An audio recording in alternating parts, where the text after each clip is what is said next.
Olá, galerinha, tudo bem com vocês? Vamos hoje aprender um pouquinho sobre os conceitos anatômicos? Vamos lá?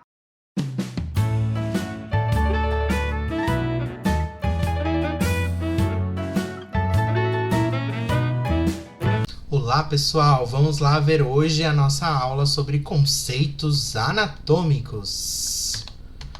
Os objetivos da nossa aula será definir e conceituar o que é uma normalidade, uma variação anatômica, uma anomalia e uma monstruosidade. Vamos lá? Bom, o que é normal? Normal, estatisticamente, é o que é mais comum, o que a gente vê com mais frequência. E esta estrutura, ela está apta à função dela. Por exemplo, é normal todo mundo ter a articulação do cotovelo. E essa articulação faz os movimentos de flexão e extensão do nosso antebraço. Isso é normal. Nós conseguimos ver em todo mundo essa estrutura apta para esta função. Já uma variação anatômica, então variação é algo que varia. Então, uma estrutura anatômica que varia de indivíduo para indivíduo. Então, a variação anatômica é algo que foge do padrão, então a gente não vê com tanta facilidade, é pouco frequente, porém essa estrutura não causa nenhum prejuízo na função para o indivíduo. Um exemplo de uma variação anatômica aqui é, por exemplo, o osso fabela, que apresenta apenas em 20% dos indivíduos. Esse osso está localizado na região posterior do joelho, lá na fossa poplítea. E este osso é um osso sesamoide. O que seria um osso sesamoide? Seria um tendão de um músculo que começa a acumular cálcio nele, e aí vai acumulando cálcio, vai fazendo ligações químicas, e esse tendão começa a se ossificar, originando ali um osso sesamoide.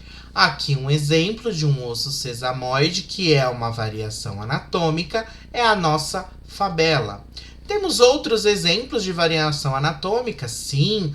O mesmo indivíduo pode ter diferenciação, por exemplo, de vasos sanguíneos na região dos membros.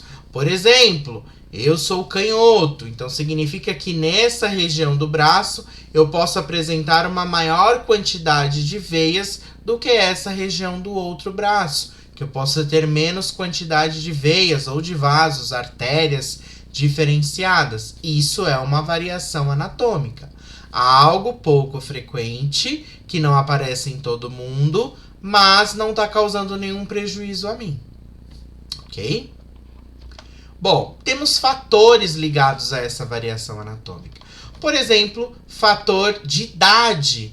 Temos variação anatômica ligada à idade, a gênero, a grupos étnicos, certo? Coloração lá, brancos, negros, amarelos. Tem estruturas de variação nesses indivíduos. Ao biotipo, então os indivíduos longilíneos, brevilíneos e mediolíneos. A evolução e ao meio ambiente, ao local onde está inserido aquele indivíduo, ao clima, à alimentação, a altitudes, a temperaturas diferentes, tá? Vamos ver essas variações anatômicas ligadas, por exemplo, à idade? Sim, nós temos variação anatômica ligada à idade. Por exemplo, uma criança apresenta 303, 306 ossos. Já um indivíduo adulto são 206 ossos. É uma variação anatômica ligada à idade. A criança vai ter mais ossos e o indivíduo adulto vai ter menos ossos. Isso porque esses ossos vão passar por um processo de fusão, né? Esses ossos eles vão se fundindo e dando origem a um único osso. Isso é uma variação anatômica ligada à idade.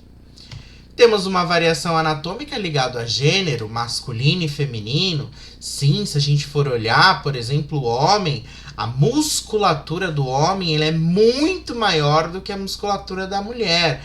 A gente está falando em massa muscular. Sim, apresenta mais força naquela massa muscular.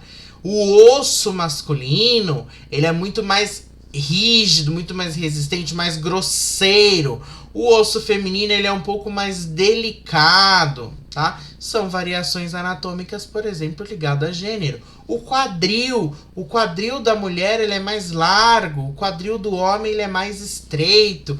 Por que o quadril da mulher é mais largo? Por exemplo, ela vai precisar alojar ali um bebê ali dentro. Isso ajuda também no canal do parto, na saída desse bebê durante o nascimento. Então, são variações anatômicas ligadas a gênero. Temos variação anatômica também ligado aos grupos étnicos ou etnia. Então, aqui nós temos dois tipos de indivíduo. Aqui um brasileiro, o nosso Zeca Pagodinho, e ao lado um indivíduo japonês, um oriental. Sabemos que esses indivíduos têm diferenciação.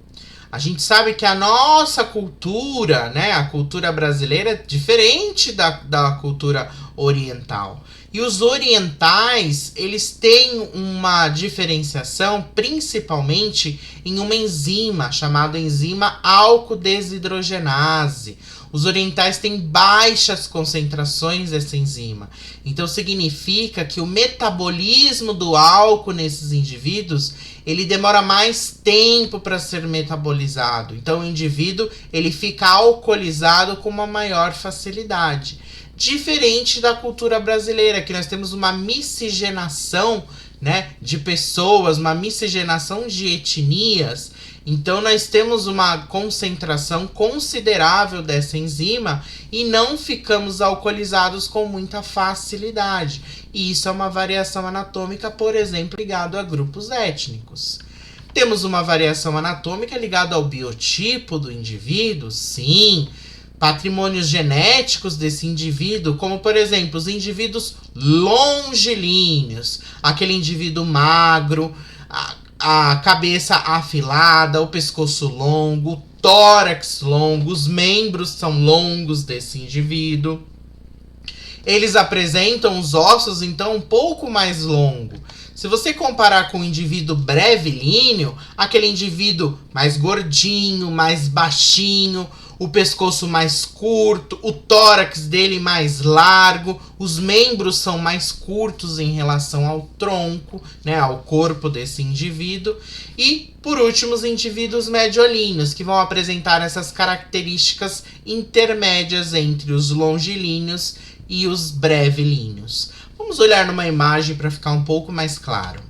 Então aqui nós temos a imagem de um indivíduo longilíneo, aquele indivíduo alto, o tórax longo, membros compridos, estatura alta. Ao lado aqui nós temos os indivíduos brevilíneos, aquele indivíduo de pescoço curto, tórax longo, membros curtos, estatura baixa.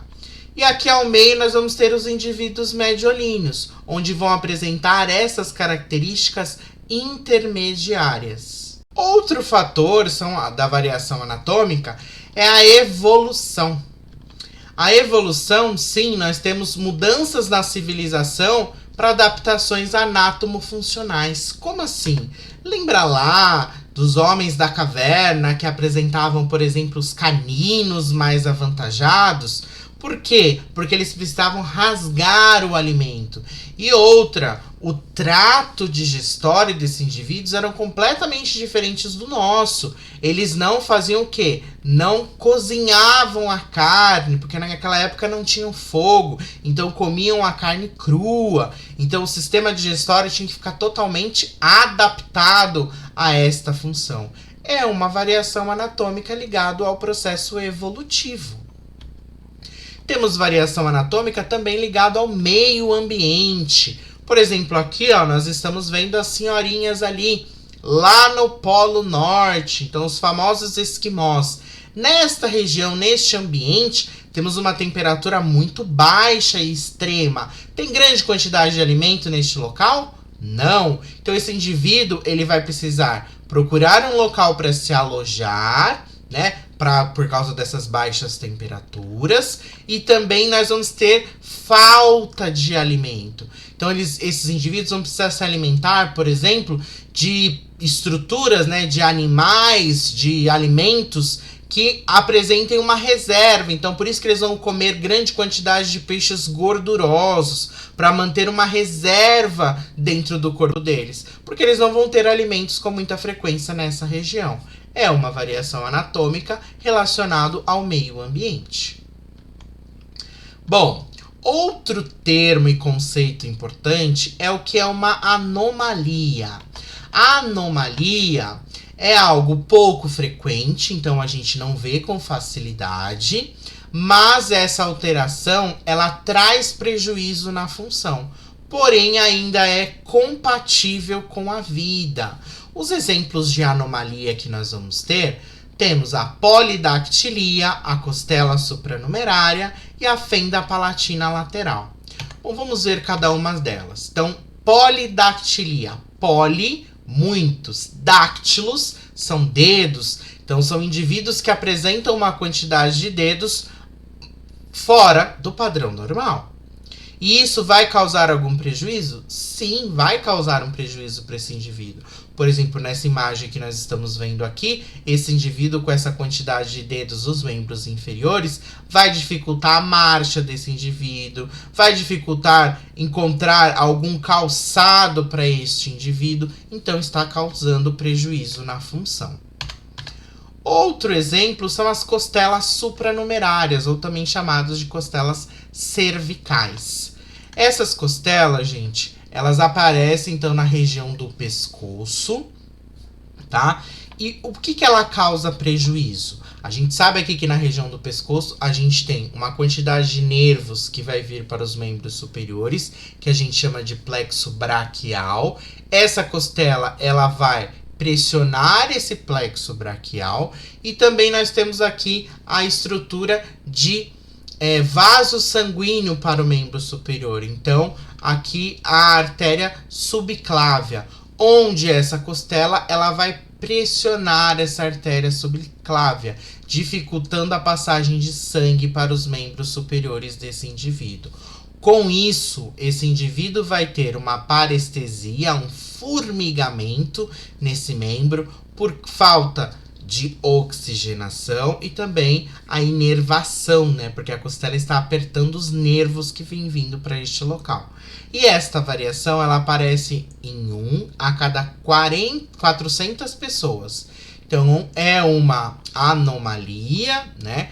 É uma anomalia que está causando prejuízo e aparece em 1 a cada 400 pessoas. Aqui eu coloquei uma imagem radiográfica onde a gente pode ver essa costela supranumerária, ou também chamada de costela cervical, porque está localizado na região do pescoço.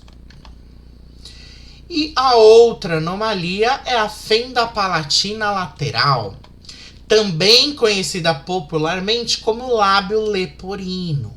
Isso causa prejuízo na função? Vai causar prejuízo na função, porque toda a região do palato desse indivíduo, que é o céu da boca, ele é todo aberto.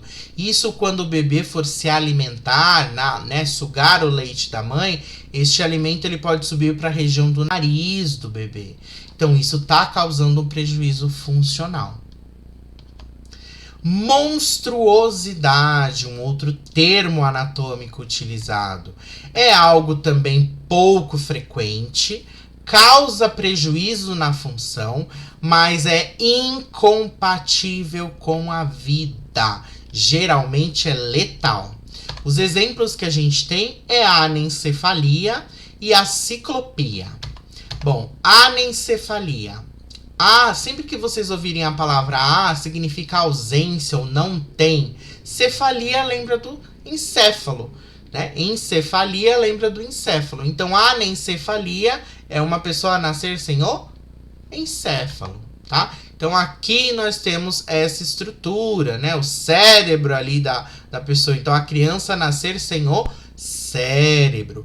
Hoje, por lei, se a mãe descobre que a criança é anencéfala, ela tem a probabilidade, né, o direito de fazer o aborto desta criança. E o outro tipo de monstruosidade é a ciclopia. A ciclopia, lembra lá do Ciclope, da mitologia grega, que tinha um único olho, né? Então a ciclopia também é um exemplo de uma monstruosidade, certo? Isso não é só o olho, a gente tem deformações também internas aqui da região do tórax, do abdômen dessa criança, tá? Essa estrutura que está sendo mostrada aqui para vocês é o nariz, então a disposição de algumas estruturas do corpo com esse processo de má formação desta criança causa essas monstruosidades. Para facilitar para vocês, eu montei aqui uma tabela resumo, onde a gente consegue ver essas estruturas, né, esses conceitos e os exemplos que a gente acabou de falar. Então, ó, normal, algo mais frequente e apto à função. Exemplo, articulação do cotovelo, articulação do joelho. Variação anatômica, pouco frequente, porém não causa prejuízo na função. O exemplo que eu dei, a fabela. Anomalia, também pouco frequente, causa prejuízo na função, mas é compatível com a vida. Então, polidactilia, a costela supranumerária ou costela cervical, a fenda palatina lateral, são exemplos de anomalia.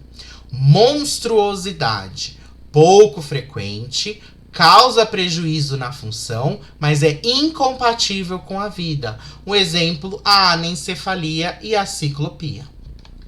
Pessoal, muito obrigado, espero que tenham gostado. Se você gostou, curte, compartilha e ative o sininho. Tchau, tchau, até a próxima!